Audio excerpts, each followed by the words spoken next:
SIM कहीं चले चलते हैं।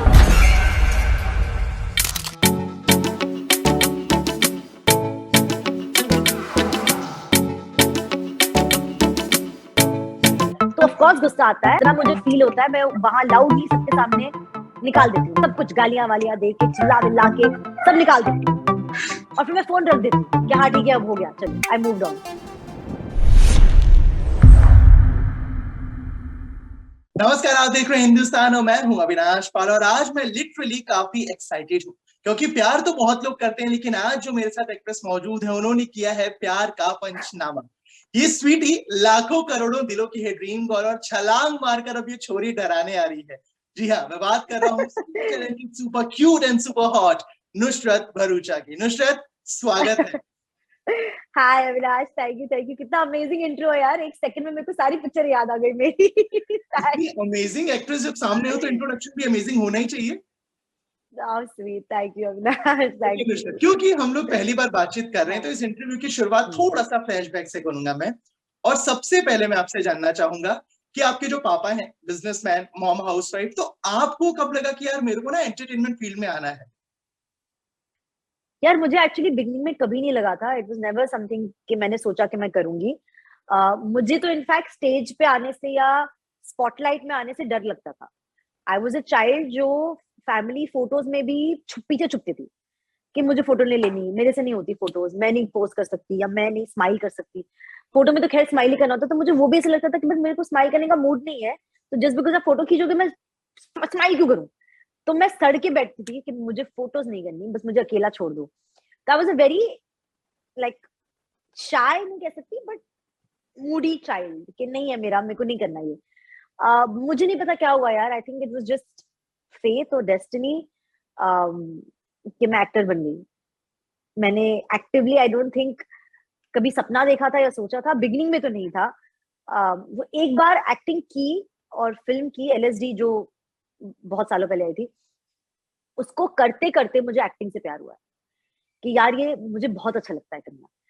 तो अगर मैं वो करती नहीं तो आई डोंट थिंक मैं वो इमोशन आता मुझे कि I want to be an actor, and I want to be an actor comes from your like passion of it and love for it.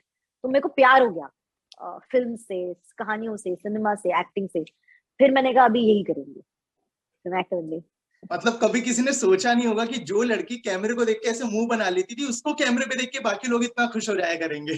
कभी नहीं सोचा था। ओके, ठीक है। आपका कोई बॉलीवुड कनेक्शन तो है नहीं, तो जो आपका स्टार्टिंग फेज था वो कैसे रहा था? क्या क्या मुश्किलें आपको आई और आपने उनको कैसे मैनेज किया? यार बिगिनिंग में वही सेम जो सब करते हैं, जितने ऑडिशंस दिन के दे सकती थी देती थी। वही चक्कर ऑडिशन हाउसेस के, प्रोडक्शन हाउसेस के, कास्टिंग एजेंसीज के। बट आई फील कहीं ना I was lucky and maybe this was meant to be, क्योंकि ऑडिशन तो आप 50 जगह देते हो, उसमें से आप कास्ट किसमें होते हो वो आपके हाथ में कभी नहीं होता है। There are actors that are far more talented than I am और आई वाज, जिन्होंने अभी तक अपना ब्रेक नहीं किया या वो ब्रेक नहीं कर पाए। तो in that case I find my self very lucky and I find my self very blessed कि वो जो एक दो मीटिंग्स और एक दो ऑडिशंस मेरी वर्क हो गई, और उस टाइम पे उन प्रोड्यूसर्स और डायरेक्टर्स को मैं क्यों समझ में आ गई मुझे भी नहीं पता है, वो तो वही बेस्ट बता सकते हैं। बट क्योंकि उन्होंने मुझे कास्ट किया, मुझे वो मौका मिला to be in films, and वो एक मौके के बाद दूसरा, तीसरा, चौथा, वो मौके मिलते गए और मैं यहाँ तक आ गई। मेरा कुछ भी प्रोसेस अलग नहीं था, मेरा स्ट्रगल वही था जो बाकी सारे एक्टर्स का स्ट्रगल होता है। इट्स द सेम, मैं किसी से कुछ अलग नहीं हूँ और मेरी कोई एक एक्स्ट्राऑर्डिनरी स्टोरी और जर्नी नहीं है। हाँ ऑफ कोर्स जो सक्सेस है वो एक्स्ट्राऑर्डिनरी है, क्योंकि वो तो मैंने सोची भी नहीं थी, वो इमेजिन भी नहीं की थी। बट जो वो बिगिनिंग का स्ट्रगल पीरियड था वो सेम ही था, एग्जैक्टली सेम। ठीक है, आपने सक्सेस की बात करी तो 2011 में प्यार का मंचनामा रिलीज हुई और जादू चल गया। प्यार का मंचनामा रिलीज होने के बाद लाइफ में क्या चेंज आया? कुछ ऐसे हुआ कि पहले जो लोग बात नहीं करते थे, ढंग से रिएक्ट नहीं करते, तो उनके एकदम से तेवर ही बदल गए? नहीं यार, क्योंकि मैं उससे पहले किसी से मिली नहीं थी, बात ही नहीं करती थी, तो किसी के तेवर बदलते देखूं कैसे। मतलब मैं इंडस्ट्री से बहुत ही बाहर थी, और मेरी तो प्यार का पंचनामा से पहले लाइफ चेंज हुई थी, which was truly a change, life changing experience, which was LSD. क्योंकि तब तो मैं बच्ची थी और मैंने एलएसडी की, not just audiences and industry but journalists and critics were finding out कि मैं कौन हूँ, मैं कहाँ रहती हूँ, मैं and they used to come to my house. मुझे याद है मैं कहा था कि भाई मैं नहीं हूँ घर पे, मैं इस शो कर रही थी, मैंने कहा मैं उसके शूट पे आउट ऑफ बॉम्बे हूँ, जैसे हम रात को 10 बजे हमारा कैमरा और जर्नलिस्ट आपके घर भेजेंगे, आप इंटरव्यू दे देना रात को 10 बजे। तो आई वाज लाइक कैसे, like a leading newspapers come to my house with a full camera setup and lighting setup in my hall. My parents are like क्या हो रहा है, ये सडनली घर में कैमरास क्यों आ गए। That was truly a life changing experience for me. ठीक है, अब आप जल्दी ही नजर आएंगी छोरी में, जहां पे आपका जो ट्रांसफॉर्मेशन है, जो अभी तक जितने भी हमने चीजें देखी हैं छोरी से रिलेटेड, आपको बहुत तारीफें मिल रही हैं सोशल मीडिया पे, अभी तक जो भी रिव्यूज वगैरह आए हैं ट्रेलर के, या इन सब के जो बीच में आपसे जो पूछना चाहता हूँ वो ये कि छोरी को हाँ कहने की वजह क्या है? यार छोरी में ना एक बहुत इम्पोर्टेंट और बहुत ज्यादा ट्रबलिंग एक थॉट है, जिसको मुझे लोगों तक पहुंचाना है, जिसकी मुझे सूत्रधार बनना है, आई गेस इन अ वे, कि मैं चाहती हूँ कि I stand for that and I talk about it and I bring it out to light. कि हाँ हॉरर है फिल्म में, बट जो फिल्म का मेन मुद्दा है वो ज्यादा हॉरिफाइंग है, वो ज्यादा स्कैरी है, कि ये this is our world today which it shouldn't be ideally. So that one thought really connected me, and that's what for me was the winner of, and it still is the winner of the film Chori.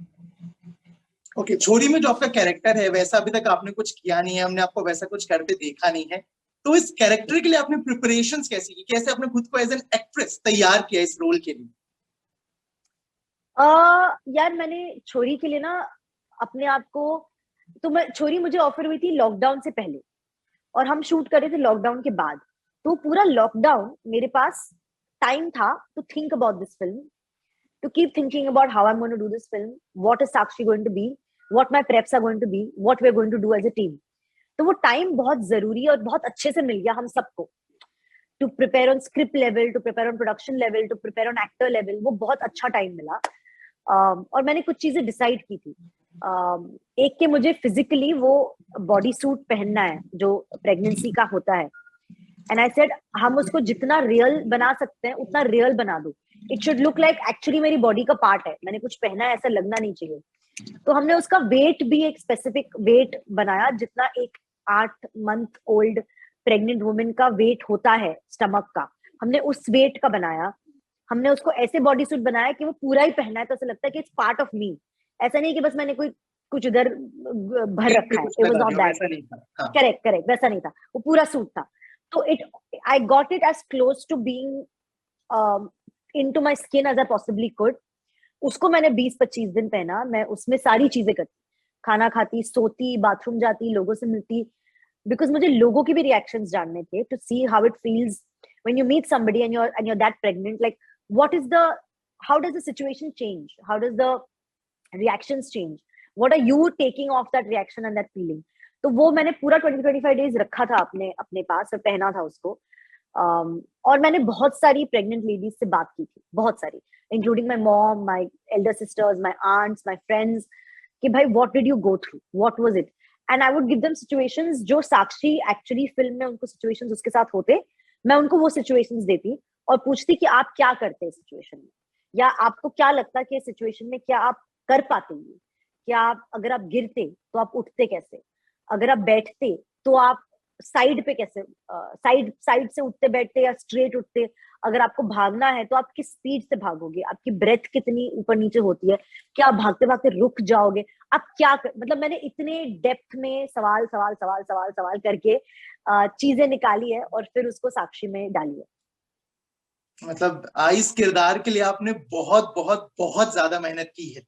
जी, मतलब मैं generally सारे किरदारों के लिए मेहनत करती हूँ, but इसके लिए क्योंकि ये इतना अनरियल स्पेस है, क्योंकि मैं प्रेग्नेंट कभी नहीं हुई हूँ, तो मुझे आइडिया नहीं ना बीइंग अ मदर क्या होता है, what is it to be an 8 month old, yeah, what is it to carry a something in your stomach and go through this traumatic experience जो साक्षी फिल्म में उसके साथ होता है, सोच ही नहीं सकते आप। तो उसके लिए प्रेप ज्यादा लगती है।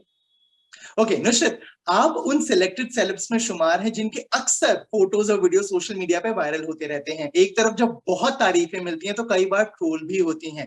As much I have seen, आप जल्दी रिएक्ट नहीं करते हो, जब बहुत ज्यादा गुस्सा आता है तो कैसे कंट्रोल करते हो? I want to know that thing. यार एक तो ना अविनाश, में ट्रोल्स पढ़ती ही नहीं। मतलब मैंने अगर ट्रोल्स क्या, मैं कमेंट्स भी नहीं पढ़ती हूँ। बहुत ही रेयरली मैंने कोई पोस्ट पे या ट्विटर पे मेरे ट्वीट के नीचे या पोस्ट के नीचे मैंने कुछ कमेंट्स पढ़े होंगे, बहुत ही ज्यादा रेयरली। ये एक कॉन्शियस चॉइस नहीं है, ये बस मैं हूं। मैंने अगर कुछ डाला है तो मैं उससे हैप्पी होनी चाहिए, मैं उससे कन्विंस्ड होनी चाहिए, मुझे गलत नहीं लगना चाहिए। मेरे लिए मेरा पर्सपेक्टिव सबसे पहले आता है, क्योंकि वो मेरी जिंदगी है और वो मेरा, it's what I want to tell the world I am. मैं अगर उनके हिसाब से करने लगूंगी तो मैं नहीं रहूंगी। बिल्कुल। तो जब ये थॉट मेरे में ऑलरेडी बहुत स्ट्रांगली है, तो फिर मैं वो पढ़ती नहीं हूँ जिससे मेरे थॉट चेंज हो। और अगर मैंने पढ़ लिया तो थॉट चेंज होता ही होता है। आप ह्यूमन हो। अगर आज आपको आपके इंटरव्यू पे या मेरी फिल्म पे कोई एक फीडबैक देगा, तो कहीं ना कहीं दिमाग में बैठ जाएगा। फिर कल आप जब ये सेम चीज कर रहे होते हो तो आपको वो थॉट आएगा दिमाग में और आप कुछ अलग हो जाओगे, आप चेंज हो जाओगे। मुझे ना वो चेंज नहीं चाहिए अपने में, जब तक आई एम नॉट श्योर कि मुझे वो चेंज करना है। So basically, I don't let people influence me so fast and easily. I pick what I feel is right and wrong, and whether I should change according to that. That's the point, ना यार। मतलब आप जिंदगी अपने लिए जीते हो, तो it has to be your responsibility to change the way you want to change, not according to what people want you to change. तो मैं वो ट्रोल्स पढ़ती नहीं। बट अगर मान लो कहीं से सुनने में आ जाए और पता चल जाए ऐसा लिखा हुआ है, तो ऑफ कोर्स गुस्सा आता है। तो उस वक्त जो मेरे आसपास होते हैं, मैं उनको पढ़ाती हूँ, या मैं वो जितना मुझे फील होता है मैं वहां लाउडली सबके सामने निकाल देती हूँ भड़ास। सब कुछ गालियां वालियां दे के, चिल्ला विल्ला के सब निकाल देती हूँ, और फिर मैं फोन रख देती हूँ कि हाँ ठीक है, अब हो गया, चलो आई मूव्ड ऑन। तो हाँ। ठीक है, मतलब दो चीजें हैं। पहली चीज तो ये कि जितने भी लोग ट्रोल करने की कोशिश करते हैं, भाई साहब जान जाइए, नुसरत को कोई फर्क नहीं पड़ता है। दूसरी चीज, अगर पड़ता है, नहीं, फर्क का पॉइंट ही नहीं है, पहुंचता ही नहीं है उस तक। पहुंचता ही नहीं है, क्योंकि अब पढ़ते ही नहीं है, पहुंचता ही तो नहीं है, मैं पढ़ती ही नहीं हूँ। ठीक है। ओके नुसरत, छोरी में नजर आएंगे, छोरी के अलावा और कौन से प्रोजेक्ट्स हैं जहाँ पे हम आपको देख पाएंगे? जनहित में जारी है। Again very interesting space, very new space for me. बहुत मजा आएगा उस फिल्म में भी। आई एम गेसिंग सबको। इसमें डरा रही हूँ, वहां हंसा रही हूँ, तो I am, it's a different space altogether. और उसके बाद राम सेतु है, which is again a very special film to me. Like I can't tell you how special Ram Setu is. तो ये दो है अभी के लिए, वो होंगी जब रिलीज होंगी। ठीक है Nusrat, thank you so much हमारे साथ जुड़ने के लिए। All the very best for Chhorii. Thank you so much, thank you so much Avinash. Thank you.